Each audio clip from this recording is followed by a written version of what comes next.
প্রথমবারের মতো শ্রীলঙ্কার বিপক্ষে টি-20 সিরিজ জিতল বাংলাদেশ। শ্রীলঙ্কার মাটিতেও এটি বাংলাদেশের প্রথম সিরিজ জয়। শ্রীলঙ্কার দেয়া ১৩৩ রানের লক্ষ্য হেসে খেলে ছুঁয়ে ফেলল বাংলাদেশ। স্পিনার তিক্সানার করা ১৭তম ওভারের তৃতীয় বলে ১ রান নিয়ে বাংলাদেশকে জয় এনে দেন তৌহিদ হৃদয়।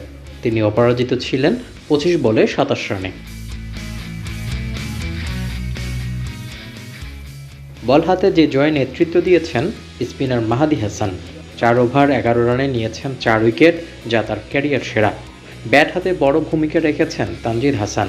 ৪৭ বলে ক্যারিয়ার সেরা ৭৩ রানের অপরাজিত ইনিংস খেলেছেন এই ওপেনার। মেরেছেন ৬টি ছক্কা। ম্যাচ সেরা হয়েছেন মেহেদী হাসান, সিরিজ সেরা হয়েছেন লিটন দাস।